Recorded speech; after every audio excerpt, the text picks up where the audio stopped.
Hey, greetings, everyone. We are back with another fabulous episode of D Live, the Convo series. We're going to be joined by, I am joined by Pete Metz tonight, and we'll touch base with Pete here in just a moment. We'll give everybody a minute or so to pop online for those that are joining us live. Just a reminder, all of these shows, kind of an archive, if you will, are being uploaded to my YouTube page, Derek Bauman. If you want to search and give me a subscribe on there, would be cool. If anybody wants to share this, that would be fantastic, because this is going to be a great story tonight, not only about Pete and his background in Cincinnati and what led him to be where he's at today, but also this fantastic history-making victory for issue 7, which I think most of you know. I've been extremely supportive of, and reminding everybody to get their ballots back and all of those types of things. And ultimately we won, and we're going to talk a little bit about that. So with that being said, we've got a couple of people jumping on here and joining us, so we can go ahead and get started.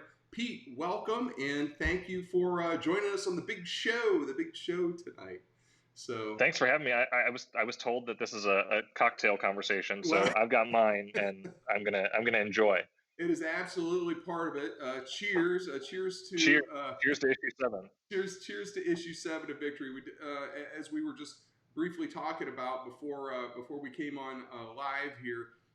Unfortunately, we didn't get to have the big election night party, but so this will have to suffice, I suppose. So, cheers to everybody involved in issue 7. Of course, I had Cam Hardy on about a week before our second election day, as it kind of got strung out.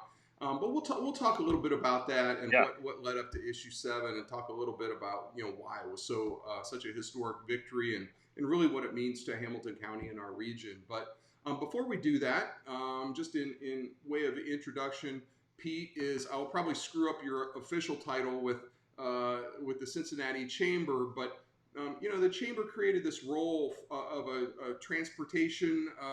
What is your exact title? So my title started out as Transportation Policy and Coalition Manager, which was just too many words, and so we've shortened it to Manager of Transportation Initiatives. So my work really focuses on all things related to transportation as it intersects with the business community and economic development and talent. Well, and that's awesome, really, that the chamber kind of recognized that a number of years ago, the need that we had in our community, and continue to have in our community for this. Historically, that wasn't really a role that they had. As you mentioned, that was a role that was created. That position was created, and I don't know how common it is, in other chambers in other big cities across the country. Are there other folks in that role? Well, the chambers of commerce are increasingly getting involved in issues of transportation because we understand and our members understand that it's all about talent and economic development. I think we are unique, and I'm really proud of uh, how much time and energy and resources and manpower we've committed to this issue, because we do sit in a really unique regional perspective. We're not operators, we're not funders, we're not policymakers, but we really represent a voice of folks who speak both for employees and employers. And so, we studied a lot of other chambers around the country who focus on this issue, but very few of them had full-time staff who were focused solely on that one issue. And I think you raise a great point, and I want to circle back here in just a moment. We'll kind of touch on this and kind of circle back to how you personally got so engaged on this topic in your background, which is a big part of the show here. People are very interested to Hmm. hear folks' backstory, how they got to be where they're at. But while we're on the subject of your role at the chamber, historically we've kind of looked in politics, especially when it comes to public transportation, and there's other stuff that you're working on, transportation related. Brent Spence Bridge, the discussion about the Western Hills Viaduct was a big part of issue 7, and how this could be a mechanism to finally close the funding gap on that. But it's always been this thing where it's kind of a progressive, a democratic issue typically. And Republicans are more hesitant to support it. They're maybe all about highway building, not so much about public transportation. But one of the points I've tried to make in my history of advocating for this is to kind of make that point that, it's not just about that. It's about the climate. It's about, all of these other things. But there is a real economic piece to it. There's an economic development piece to it. There's the whole issue of that we have employers that need employees to be able to get to work, and not everybody has a car or can afford a car, especially in the service sector. And now we see our critical employees, right? Kroger employees and the like, oftentimes rely on public transportation to get to work. So I think it's fantastic that our chamber recognized that a number of years ago and really started going down that path. Do you see that the same way? Yeah, I do. And I think that one of the things that's really worth noting is it's not just that the chamber and chamber leadership recognize that, but it's that our members recognize that. We're a member-driven organization. We have nearly 4,000 members across the entire region. And when we were before I came, when our leadership was going around and saying, hey, what are your key issues? All of them identified talent and the need to get talent here or to bring new businesses to our region. And they would say things like, well, I've got these open positions, but no one's applying, or I trained someone and they missed 3 shifts because they're late. And we came to realize that's a transportation problem, not just a talent problem. And so our members were articulating it in an indirect way. And it became very clear that that's a public transit and an infrastructure problem that we can fix on behalf of our members. And so that's why we were able to dive in with 2 feet and build this coalition with so many partners. I mean, you talk about CAM, you talk about others who've been working on this, but we've really been, from a business community perspective, all in on this issue for about 4 years. Well, and you raise a great point there. I kind of, talked about the what we call the riders of, riders of necessity, people that rely upon it. But also we see today that young people are more than ever delaying getting driver's licenses. Really look for that when they're choosing, especially folks. If you're a college graduate, you could, go to Chicago, or you could go to some city on the coast and these other places. And so they look for this type of, infrastructure to be able to get around without necessarily having to have a car. So not only is it for employees that are already here that rely upon public transit, but attracting those riders of choice, people like me who don't own a car, who could own a car, but if you can get around without it, that's all the better. You save that money, you put it into the local economy, and so on and so forth. So am I on base with that, or it's kind of a two-pronged thing there? This is table stakes for cities that want to grow and attract new people to come there. I mean, you're absolutely right. It is all about serving those who this transit is a lifeline for. But your system has to be able to walk and chew gum, right? Truly, as I like to call them, grown-up transit systems serve the entire community all at once, because they provide a high level of service across the entire community, which means it just makes sense no matter who you are, what choices you have, or where you're going. And that's where we're headed now because of issue 7. And it was a critical step, and that's why we've been so heavily involved. And that's awesome that the chamber, and as you mentioned, the member organizations, we had George Vincent, who was one of the leaders of this, a top, member of the business and legal community here in Cincinnati. And probably one of the few things, I can't remember another issue, certainly a tax-related issue, that was endorsed by not only the Democratic Party, but the Hamilton County Republican Party and the Charter Committee in Cincinnati as well. So you saw this broad base of support, and really at the end of the day, won by 900 and a handful of 980 votes. 980 votes out of 130 some thousand. Almost 140,000, yeah. I mean, but the good news is a little more than 0.5%, which would have triggered the. I call that a mandate. It is a man. Hey, a win is a win, and I'll tell you what. In the economic times that we're in, we went into overtime with the election. A lot of folks thought that, that it probably had even a bigger lead in March when the election was supposed to end. But, I don't know, maybe it's a little bit hard to say. But at the end of the day, when you pass a major tax initiative like this, and it passes, and you don't have to go back 2 or 3 times, this was the 5th attempt that we've made since the mid-'70s at a countywide sales tax, and it finally passed. And you were one of the leaders, obviously, in constructing this whole just the whole strategy and everything. And again, let's circle back to that. Before we continue, and I want to go back and hear your backstory. But first, we've got a guy, you might know this guy, a guy by the name of Brendan Call, who is on dropping some comments. He wants to know what bourbon you're drinking, Pete. It is the Watershed Distillery in Columbus makes a bottled old fashioned.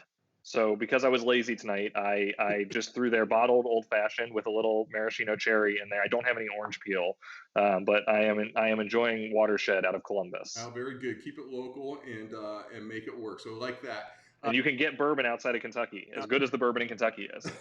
This is true. So Brendan, thank you for that. Thank you for joining us. Anybody else has a comment or a question for Pete, please drop it in the comments, and I will keep an eye on those and try to get to those to the degree that we can. So with all that being said, kind of take us back.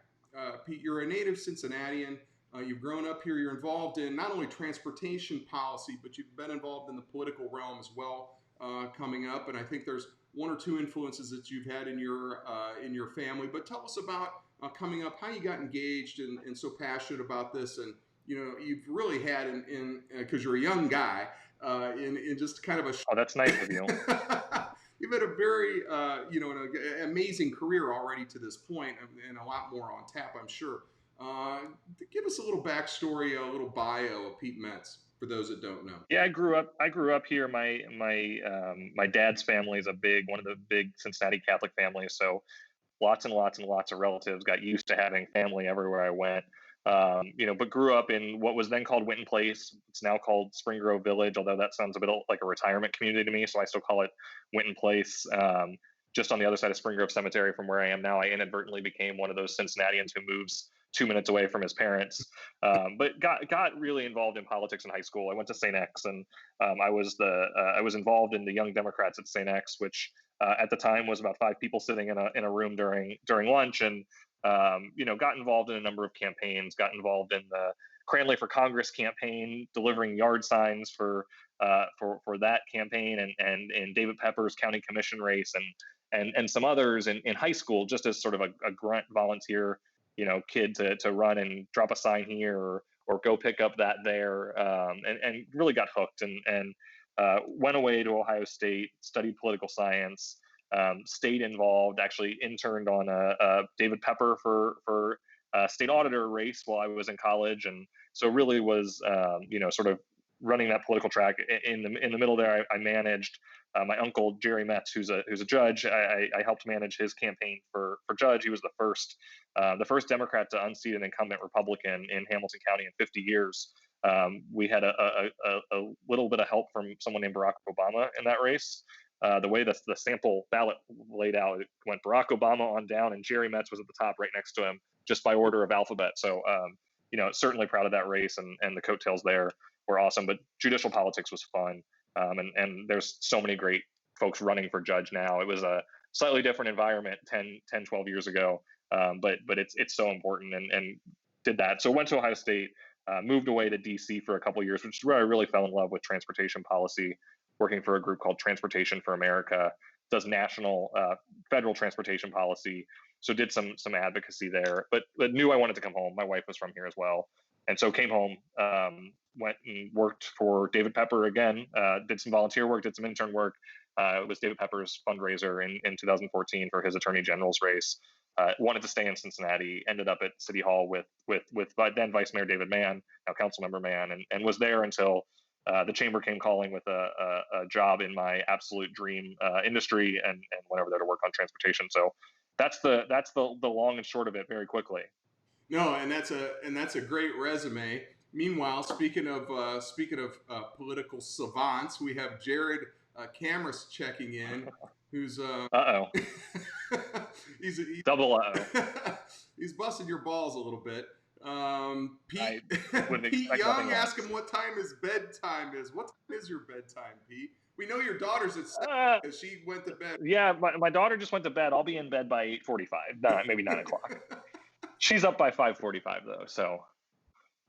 Well, it all checks out. Well, around these parts, I've got a nocturnal cat over my shoulder here. Most people know Josie #City Kitty. So she's in the lull before the storm. So our bedtime's a little bit a little bit later than that.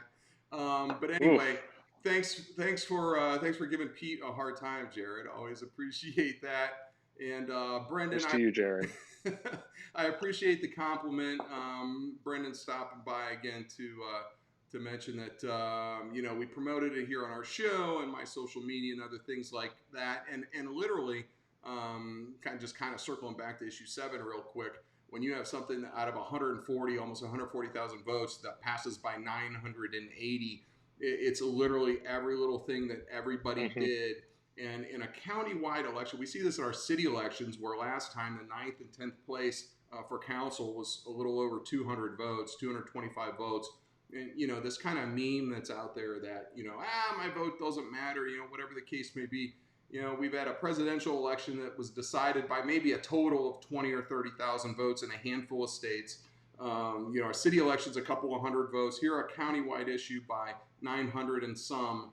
Literally every vote counted in this, and people were making phone calls and the higher level strategy. And, I was talking with some folks who are precinct executives in neighborhoods in Cincinnati saying, how can I really help? And folks were taking those absentee ballot request forms and literally taking them to grandma's door in Roselawn and Bond Hill, people that don't have computers and aren't seeing this, and print the form out, and people were hand delivering those. It was literally all of those kinds of things. And even in the precincts where issue 7, didn't fare as well, if you close that gap so that instead of losing by this much, it only loses by this much, the aggregate is that you have a winning issue, a winning campaign. And Brendan and certainly Jared Cameras, as another architect of the campaign itself, were involved in this. Is that how you see it as well? Yeah, I mean, we came out of election day with 625 vote lead. I think I gave myself a minor ulcer in between then and the results, but that's absolutely right. I mean, you can point to every single thing that anyone who supported this campaign did, big and small, that drives you to a less than 1,000 vote lead. That's the difference there is the West Side Democratic Club getting out and doing their work, or the charter committee making sure that they're communicating with their members about it, or any number of our 30 endorsed organizations making sure that they sent one last email or did one last follow up with their supporters to make sure that they remembered, hey, don't forget, it's time to vote yes on issue 7. And so, when you spend a couple years doing both the high level strategy and the development of the policy to the operations of the campaign, it's an incredibly humbling experience to know that the 30 plus organizations that endorsed the issue, the 40 plus elected officials, the countless volunteers, they're the ones who tipped the scales on this thing. You can do as much high level policy as you want, but it's boots on the ground that ultimately made a difference when the margin is that close. Right. And let's talk about that a little bit, because I was privy to a little bit of it in kind of the background in terms of the things that were going on and the strategy and those types of things. But most people don't see that. They see the stuff that they get in the mail, or if there's a TV commercial, or what they see on social. Which, let's pause there for a second. Yeah. I want to. The creative that went into this campaign was some of the best I've ever seen in a political campaign. And you talked about Jared Cameras, and we should also talk about Taylor Liggins, who managed the campaign and was absolutely incredible and was a force out building that coalition. But the consulting team that came together on this, and we had a bipartisan consulting team. We had a Democratic mail firm and a Republican TV firm who had never worked together before, but they put together some of the best creative I've ever seen in terms of taking a really complicated 2-step process and making it simple to voters. And so they just deserve a ton of credit, both in the strategy and the targeting they did, but also the visuals. I saved every single piece I got in the mail for posterity's sake, but also because I just think it was some of the best creative that I've seen folks work on. And so kudos to them for their hard work as well. No, and I think that's important. And I just want to touch on related to that, I want to touch on one thing, and then I want to get to a little bit of that strategy, just kind of talk about it for the political nerds that are out there, and really just Hmm. for people's insight, because it's very interesting kind of how that sausage was made. And initially, there were a lot of questions about, the whole notion of separating out the streetcar from sorta, and I don't want to go down that wormhole and everything, but that was part of the Yeah. calculus. And then Hmm. also this notion of adding a roads piece into it, and we actually had to change state law to be Yeah. able to have that happen. So there were all of these pieces in motion. And I think now people have become familiar. They didn't even know that it was actually the city of Cincinnati's earnings tax that was temporarily for the last 50 years funding sorta.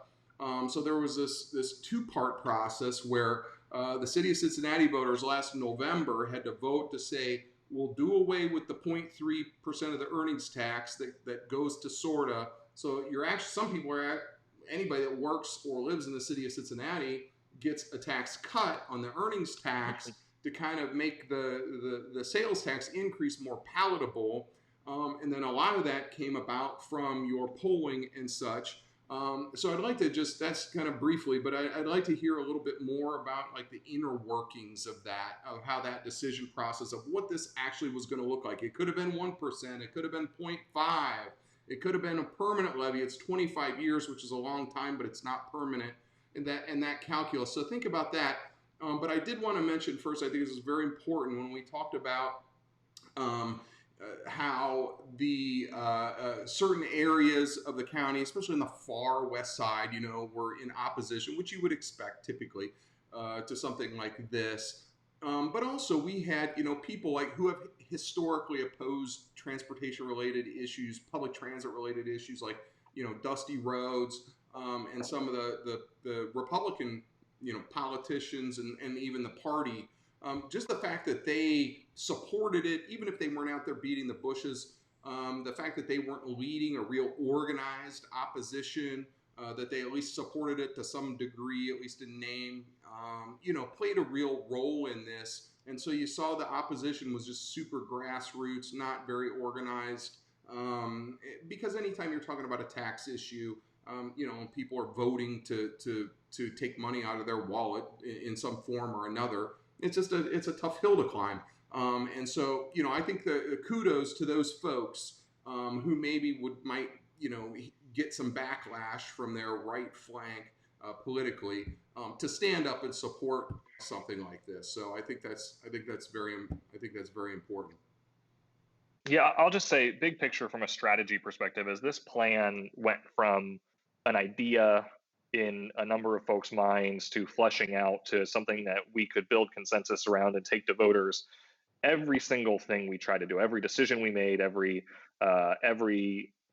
realization that we had to go clarify state law, every time we sat down with folks who had questions or were skeptical to try and bring them on board, every decision we made was about adding to the coalition, right? We knew that it was going to take the biggest, broadest coalition in Hamilton County history to get this thing done because we were asking a lot of voters to pay for something they'd never paid for before. Oftentimes they'd never used it before, and sometimes they weren't sure if they wanted it or not. And so we knew we had to make a case, and we knew it was going to take a really big coalition to do it.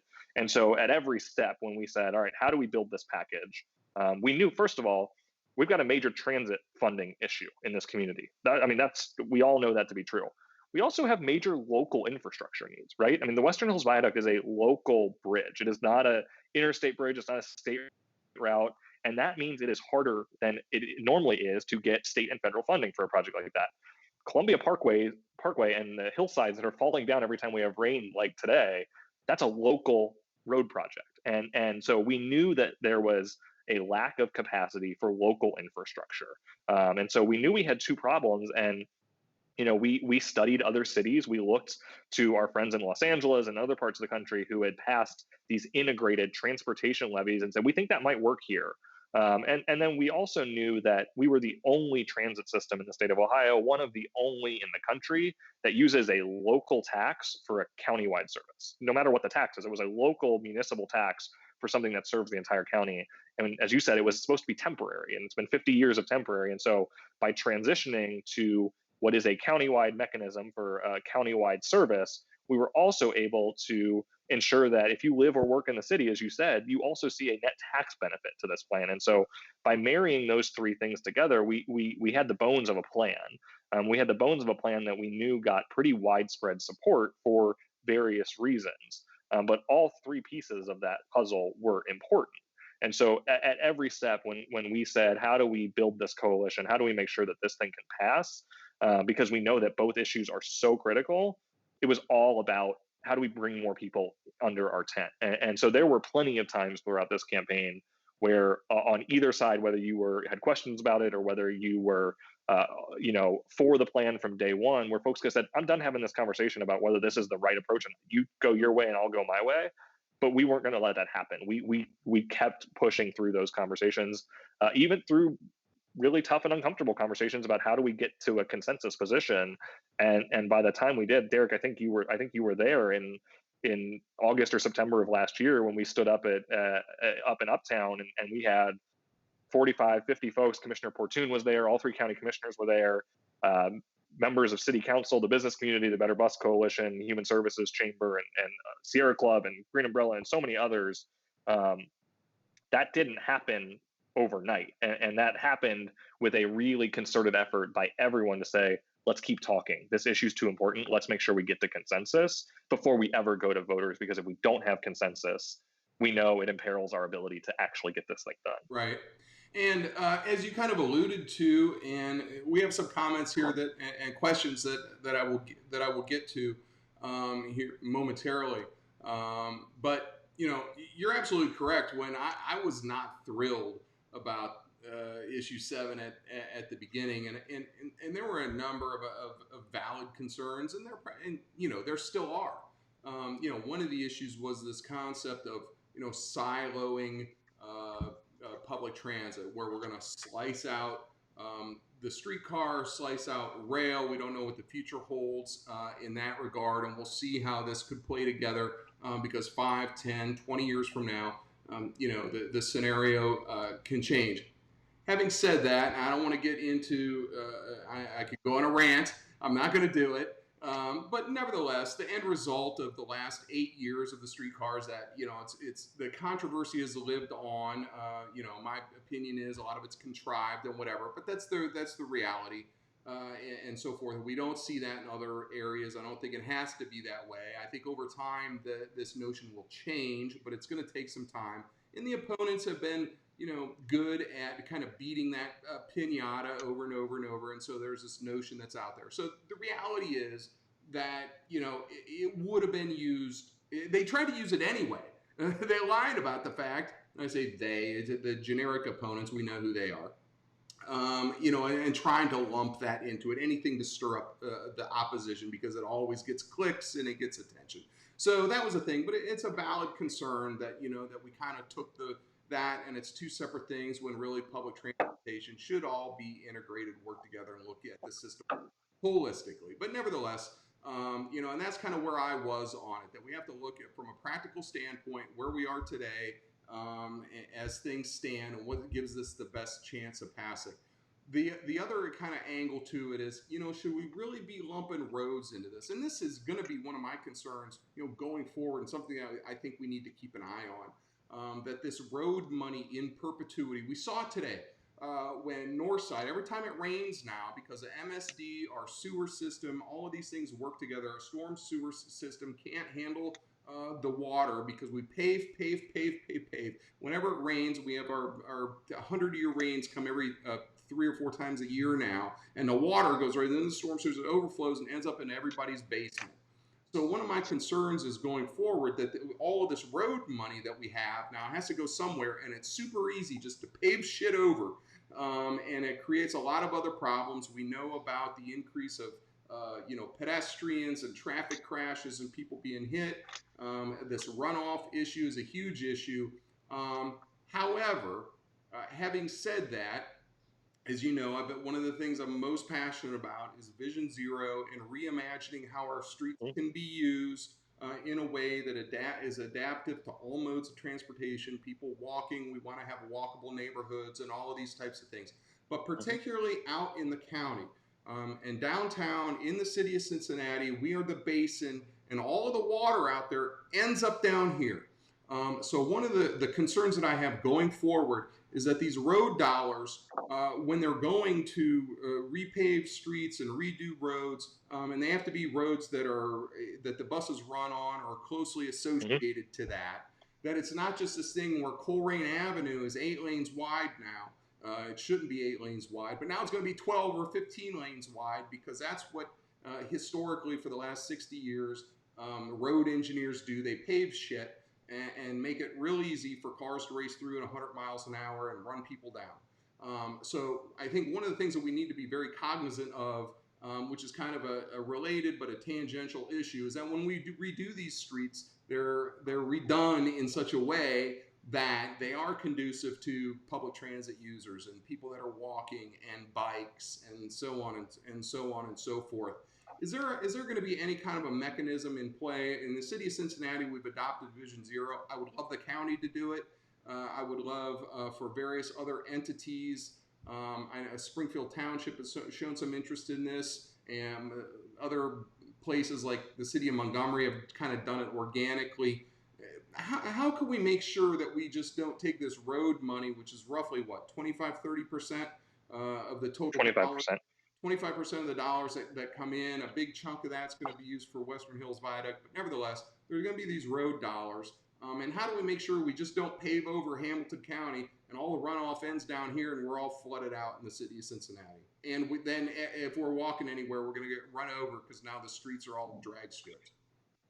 Well, I think this is the first time that we'll have a local source of money for local priorities, and those local priorities are dictated by local leaders. So often we've had to go to Columbus or Washington and ask them for funds to help support a project, and so we have to follow their guidelines and their processes. But these are local funds, and these are controlled by local leaders. And so, frankly, I think that the type of stuff you're talking about is the type of stuff that I talk about a lot too, which is how do we make streets safer for everyone? How do we make sure that everyone who gets on and off of a bus is a pedestrian at the beginning and the end of their trip?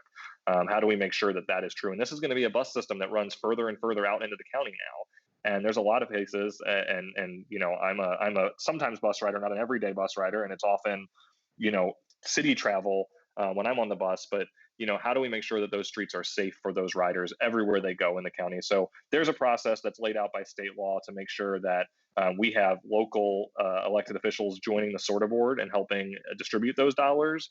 And so I think there's ample opportunity for folks to get involved in the process to make sure that while we are fixing streets to make sure that we don't have potholes all over our community, we are also making sure streets are safe for everyone, because the state law says that these dollars have to be invested related to the provision of service of the transit system, and that is critical to the success of this. And I think it's one of the other things that's important, and you mentioned it, is that these dollars have to be used, as I said, related to the provision of service of the transit system. That means you can't use these dollars to go out and build a new road somewhere where there's no bus service. And the beauty of where our bus system goes is that it's our major corridors, right? It's Madison and Reading and Springfield Pike and Vine Street and Winton Road, and those streets are going to carry traffic. Now they're going to carry more people in buses too now, because we're going to have quality bus service. But this is not some go expand out wherever you want with new asphalt and build some stuff. It's really going to be related to those key corridors. Gotcha. And that was an intentional design of this plan, was to make sure that we were focusing on key arteries, not just sort of build where you want type of infrastructure. Well, that makes sense. I'm going to be holding some feet to the fire on that. And so if anybody is listening would like to have Vision Zero adopted in their community, it applies to any size of jurisdiction from a state. We could do it nationally, it would be amazing. But it could be a state on down. It doesn't have to be a city the size of Cincinnati. It could be a smaller municipality. There's a group now in northern Kentucky, and I think that's one of our challenges, and we could talk about that as we move forward, what that looks like, because we're a region that, we want to connect out to CVG, but that's a whole other state and another transit organization over there. We're talking about Hamilton County, but that's one of the problems, is our balkanization, I think. But let me just get to a couple of the comments and the questions here. If anybody has a question, please feel free to drop it in the comments. Lynn mentioned the fact that she's giving me some grief because she says, well, we don't want to just pick on the west side. But if you look at how the actual map laid out in terms of the results, Well, let's throw some love to the West Side. We yeah, won precincts in Delhi Township. We won precincts in Cheviot. We won parts of Coleraine Township. We won parts of obviously we won Price Hill and most of Westwood and other areas. So certainly there are some folks who didn't support issue 7 on the West Side, but I don't want for a second folks to think that the West Side didn't come through for this. When you talk about having a margin this small, uh, spending as much time talking about the Western Hills Viaduct as we did, right, because we know that this is the type of funding that can absolutely get that project started. That's meaningful to the 60,000 people a day, to say nothing of the additional people who are going to be traveling on the new viaduct by bus. So I think there was a real effort from West Side leaders, whether it be elected officials on the West Side, State Representative Bill Seitz, Dusty Rhodes, all who came together around this thing, and those results are reflected, I think, in both the margin and in some of the places where we were able to pull off a win on the West Side. So yeah. I've got lots of West Side love. No, and that's a great point. And I think when I say that, talking about the deeper west side, when you get out to Crosby Township and places like that, Yep. when you look at that map, that's where it was. One of the in terms of the more kind of broad based opposition, one of the things that was very surprising to me was on the far east side in Indian Hill, and places like that. It was kind of a mixed bag.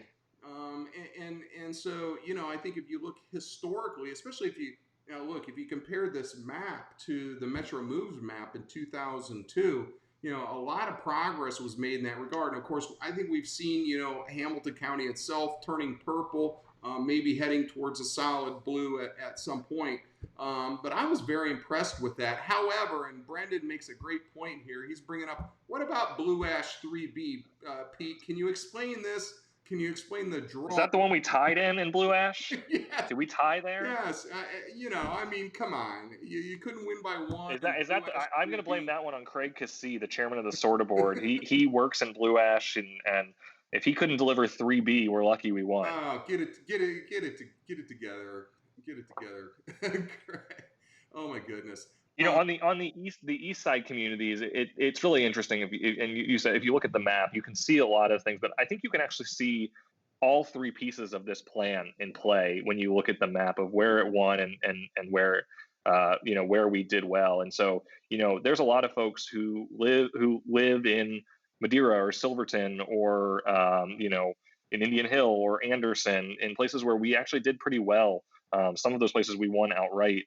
In Deer Park, who work in the city, and they may have said, what, I see a benefit to this from a tax perspective, and I think the infrastructure and transit money is good, and so I think you see all 3 pieces of this puzzle at work when you look at the results map across the county. Right. And so a couple people mentioned here. Let me put this comment up on the broadcast. John Gardaki has a good comment. I think it was a concern of a lot of your more typical just straight up transit supporters would have been much Mm-hmm. more excited about this if there was some type of a rail component to it. And for me, I would have loved to have seen that personally, but I think I was pretty well convinced that I wasn't the only one voting, and so that countywide. And if you look at the polling numbers, maybe you can tell us a little bit more about that. But let me just kind of paraphrase his question. By the way, John Gardaki, a great West Side supporter well, of this campaign. there you go. But he's talking about, that it was really the campaign kind of pushed the infrastructure investment. I know I pushed it because I feel like that was really a strong resonating thing, especially to folks on the West Side, and also just in terms of solving the problem, particularly of Western Hills Viaduct. It's a $350 million project. They've got, I don't know, maybe 50 or 75 million of funding identified and kind of in a savings account. But that's a huge nut to crack, $250 million. And yeah, there's some license plate money, the gas tax went up, but it's all just kind of piecemeal. This to me was the real critical, missing link. You can bond off of this 20. I don't know if that's what's going to happen, but you can bond off of this 25-year tax levy. And so finally, I feel like this will be, even though it wasn't written in the language, we all know it's going to be part of it. And so I really pushed it because it's going to happen. And I don't know how else it would have happened. But just to continue paraphrasing his question, how will the chamber and business community continue to support a transition to some type of a multimodal system, which was, God rest his soul, the late great Todd Portune, who finally, as well as myself, came around on this issue. That was one of the things that, I think held him up initially, was that this kind of focus on the roads. It was only about buses. What do you see? Kind of touch on that. Was it the polling that really guided this, or what was that? How did we come to that conclusion that this was the way to go? And then maybe we can start to just kind of delve into like what the future holds. Where do we go from here? I know Brent Spence is still out there as a big issue. Where does the chamber stand on that? And is there any notion that we're going to have, something grander other than just roads and buses going forward at some point in the future? So it's a good question, and I think, first of all, from a plan development perspective, SORTA spent years working with their consulting team to develop options for the board to take to voters, and so that went everything from like their 0.5 sales tax plan, which was essentially just sort of keep things as they are but become financially solvent, all the way up to the 1 cent sales tax plan. And that included, multiple BRT routes. So SORTA as an organization really wasn't exploring rail as one of the things it was going to take to voters. And the plan that we ultimately settled on did include funding for 2 BRT routes. And so, that was something that from a plan perspective. Let me interrupt you real quick for those that don't know. BRT is Bus Rapid Transit. It's kind of like 3 steps above what the Metro Plus is. It's kind of a rail-ish type of bus where you have some fancy bus stops. It doesn't stop at every corner. It goes, so it's quicker, uses the roads. Maybe we can get, I know one of Cam's big issues is one of my issues. I say don't spare the paint. Let's take a lane and get the cars out of the way. Let the bus go. And if it really goes, then people want to use it because it doesn't take me all day to get there. But that's a BRT. And now in the Reinventing Metro plan, which this will fund over time, where are we looking to see that at? What are the routes on that? So these wouldn't be transitioning specific routes to BRT. They've identified different corridors. They've identified Reading Road or Hamilton Avenue, and I'm looking at the map mentally, Madison and Glenway Avenue as corridors to consider. We did not, and sort of did not specifically say we're going to do this road and that road, because that's a process that takes a ton of community engagement to really develop the right route and the right plan. So we funded through this levy 2 BRT corridors, and so it will be incumbent on all of us, sort of the community and others, to make sure that the community is really involved in that process.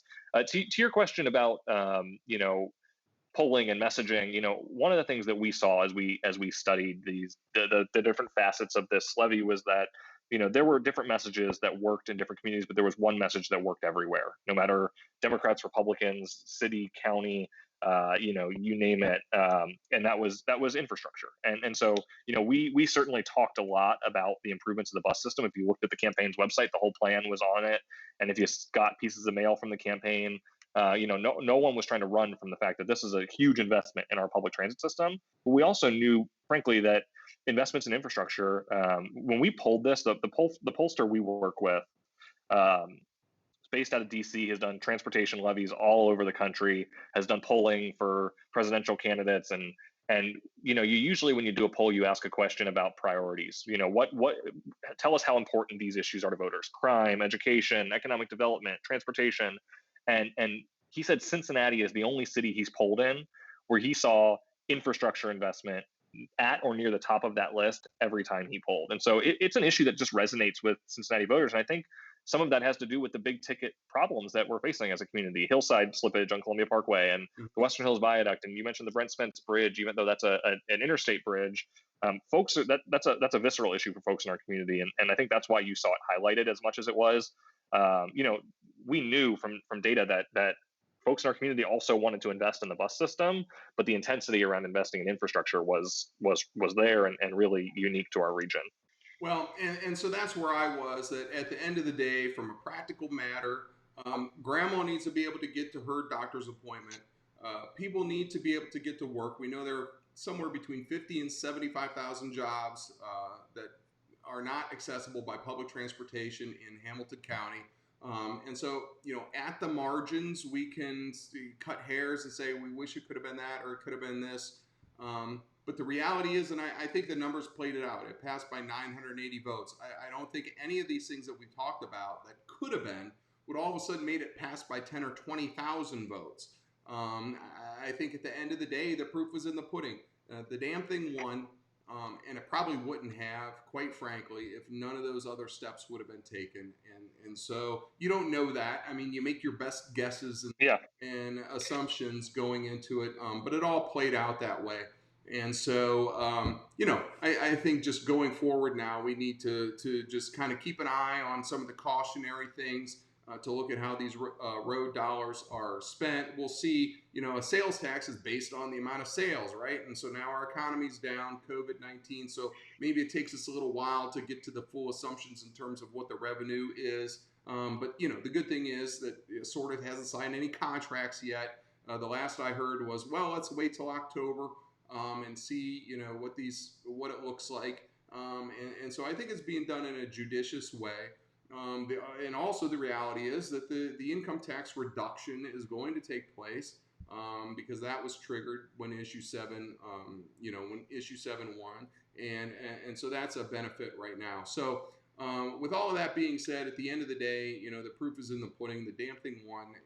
And so that's where we're at. And I think, sometimes when not everybody gets what they want, that's probably a good place to be in a negotiation.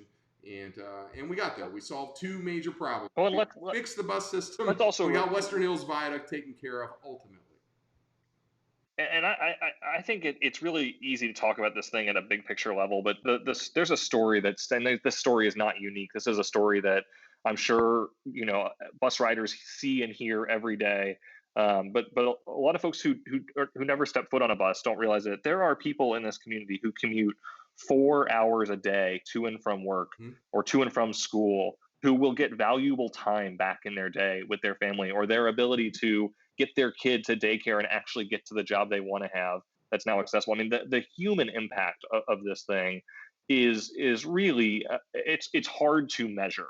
What more time with your family, what safer streets for your community is, what an ability to take the job you want to have as opposed to the job you can get to means for your ability to support your family, to grow in this community, but also to just what it means on a human level. And so, it's really easy when you talk about $130 million and new BRT routes and new bridges to forget that the people are ultimately the ones who see the massive benefit to their lives from this plan. And it's hard to really go from those stories to quantify that. But that's the thing that sticks with me, is how many people's lives are made better by improving these systems that we were able to do thanks to the voters of Hamilton County. No, and that's a great point. And I have certainly seen that over the last, I've been a public transit user, a bus user, but especially over the last 2.5 years that I've been car free. And you ride the bus and you talk to folks, and you hear about, well, I've got to take this route out because I got to take my kid to daycare that's out here. And then I got to turn around, I got to wait 15 minutes and hope the bus doesn't break down to come back. And then I got to take a transfer to go out here. And if I miss my transfer, it's an hour. And then I get there and I'm already got 2-3 lates because something's happened. If I get another one, I'm fired. If I do that, I don't know what I'm going to do. I can't pay for. And when you hear these stories, or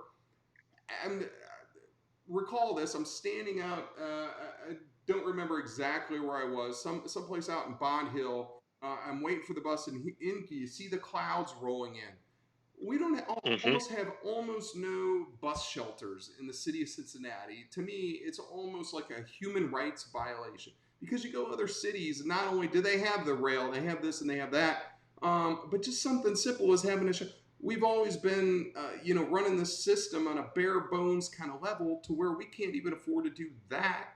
and you have people waiting to go to work or to go to school or to go to a doctor's office or wherever, and they're standing out in a pouring down rain at a bus stop, and there's no shelter. I mean, this third Yeah. world stuff, and I've traveled the world and used public transportation other places. You don't see it in the richest nation on earth. To have a scenario where you have somebody going to work soaking wet, or let alone in the wintertime, standing out with small kids, or they're elderly, or this or that. It's just crazy to me. And so these dollars, like what you mentioned, this human impact, and a lot of folks, if you never use public transportation, you don't see this stuff, but it's a real impact in our community on people, and it's a damn shame. So for that, I'm very happy. Let me address one more question here. Mary Jo O'Connell, I've seen her on Facebook ask this question a number of times, and I'm going to preemptively, and maybe you can add if you have any more detail on it, Pete. She's talking about how are there was questions about, because anytime you have, how are these projections made of ridership? The ridership's going to increase by X amount. And so you say, well, the books are cooked or whatever. How do we even know that's going to be the case, et cetera? What I can tell you is from, looking at these systems in other places, where you have, a certain level of service, a certain level of infrastructure. If we have routes we're going to have routes now that are 24 hours a day, people work shift work. The buses stop at midnight. People don't stop working at midnight. There's a whole, set of folks that work midnights, third shift, whatever the case may be. If the bus comes every hour, or if it comes every half hour, I'm going to find some other way to go, because I don't have an hour to wait for the damn bus. And so if it comes every 10 or 15 minutes and it runs like clockwork, then I know I can use it because it's reliable. And so now when you spread that across the whole system, that's just two examples. If it comes frequently, and if it's reliable, and if it runs more often and goes to more places, I think it stands to reason that you're going to increase ridership. So having said that, how do we know that these projections about increased ridership are legit? Well, so one, we did a number of analyses, Sorta did analyses, outside organizations did analyses of this data.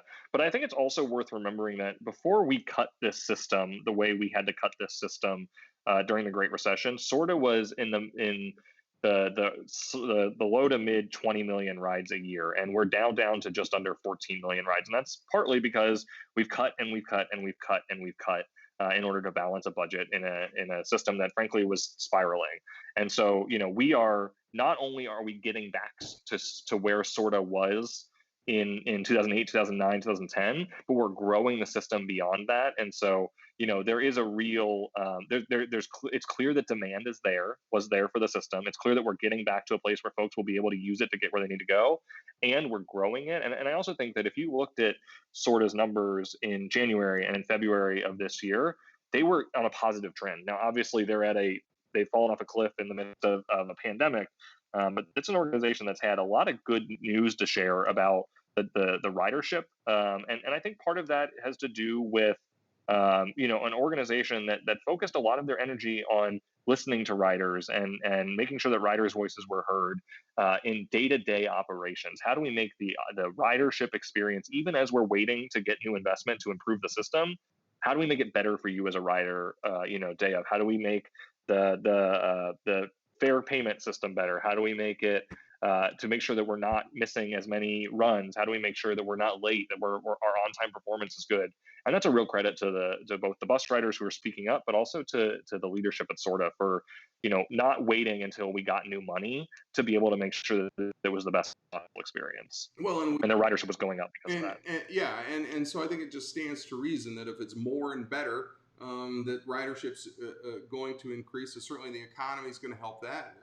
We see in other systems, and historically over time, that gas prices play a role in this. I don't know that we can expect gas to stay under $2 a gallon forever. So all of those things are factors. That's a great point. Let me just look at our comments here. Let's just kind of, my buddy Ken Prendergast from Cleveland, our former executive director of All Aboard Ohio, in your former role at Transportation for America, and we've talked about these issues. Mm-hmm. kind of delve into another issue for a minute, and that's intercity rail. Something near and dear to my heart. I don't talk as much as I have in the past or talk about it.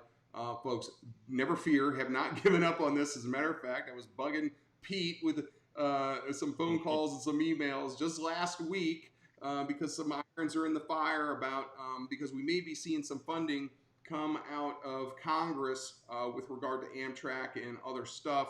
I guess it's some of the good news out of COVID-19. We're seeing the stimulus money come out that can be, when we talk about infrastructure, doesn't just have to be highways, doesn't just have to be the Brent Spence Bridge.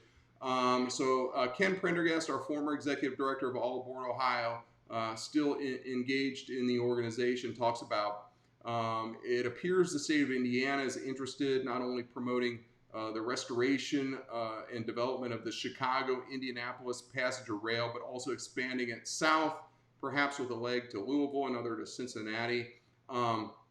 We currently only have the Amtrak Cardinal that's 3 times a week that comes through here in the middle of the night.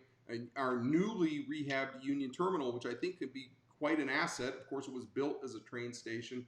And can be, again, this is another one of those things where people don't know all what goes on elsewhere, but we have, Kansas City, Detroit's a great example with 8 trains. I think it's 8 now, or maybe that's Milwaukee. It might be 8 or 10 in Milwaukee.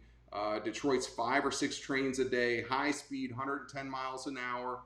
The state of Ohio under Governor Kasich, who took away, our money for Uptown streetcar to go all the way out to the zoo.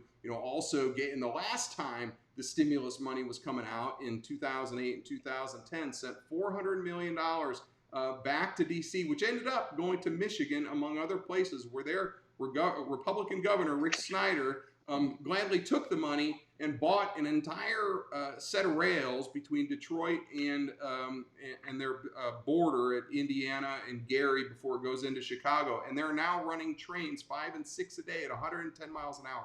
Imagine if we could do that and connect to Chicago and points elsewhere at 110 miles an hour and be there in 3 or 4 hours, and it didn't come in the middle of the night. Is the chamber prepared, or what can the chamber do to help us build support so that when these dollars come out again, that they don't bypass us and go every place else but here?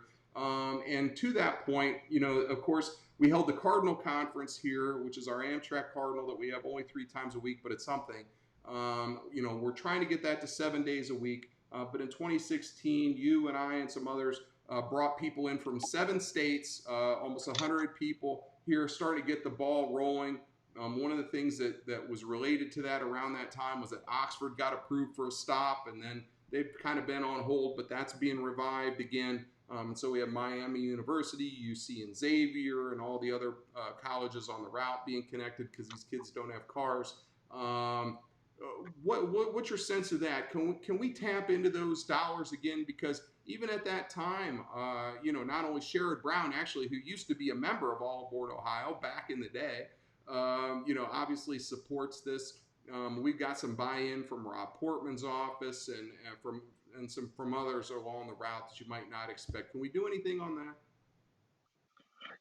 So you mentioned the Cardinal Conference. That was actually my first week at the chamber. I thought when I left City Hall, I was done with Derek Bauman, and then nope, he showed up at my office my first day. You can't get away with that easy. No, he's not easy to shake, folks.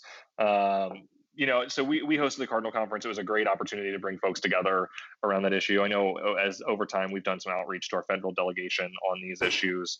And as an organization and as a region, we have to be focused on every opportunity to bring dollars into our community to help, with the restart of our economy. And so if there's opportunities there, we're interested in being on top of all of them. A lot of folks don't know, and I didn't mention it, my first job in transportation was actually as an intern for the Ohio Department of Transportation while I was at Ohio State. And I spent a lot of my summer researching the economic development impacts of the 3C rail stops along the state of Ohio. And so that's a project that was near and dear to my heart.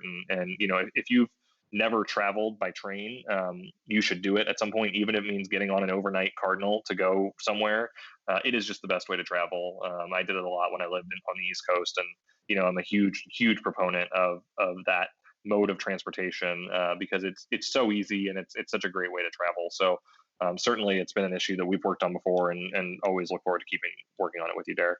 So, I appreciate that, and the fact that we had, the chamber hosted that event at your offices in your first week, as you mentioned, the fact that the chamber was on board with something like that, was fantastic. I think speaks volumes. Hopefully we can be, an active participant going forward, and really trying to drum up this support, because I think these dollars are going to be coming, and they're going to go somewhere. Hopefully they can come here. The other thing is, I think we have a governor now who is not knee-jerk opposed to these things, and some of the grumblings that we're kind of hearing on the kind of on the back burner was that if another 400 million came, it wouldn't be sent back this time. We'd probably leverage it. So do you see anything really specifically that we can sink our teeth into coming down the pike, or we kind of have to wait and see how it goes?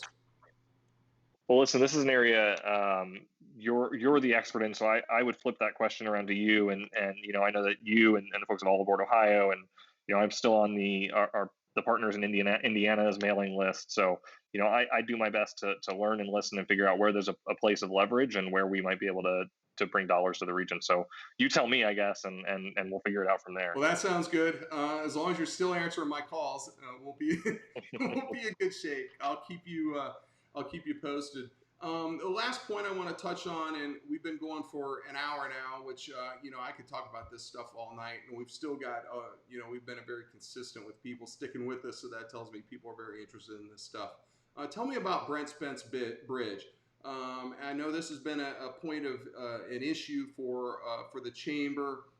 Where this stands, I saw, as a matter of fact, a Business Courier article came out today with Rob Portman talking about, well, there's probably going to be some infrastructure funding dollars coming out in the next CARES Act, whatever they're going to call it.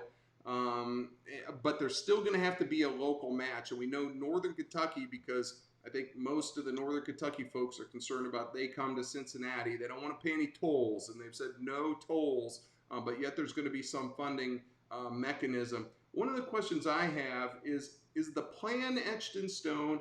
Because a lot of people don't realize that the plan is not to replace the Brent Spence Bridge. The plan is to add another one next to it. And so we're going to have two bridges. We're going to rehab the current one, add another one next to it. In my view, it's over-engineered. It's too much. If it's up to me, I'd rather build a light rail out to CVG and connect that way. But how is that going to look? Where do we stand on that? What does Brent Spence look like? And it's true that there's going to be another bridge, and the footprint is going to be expanded. Is that right?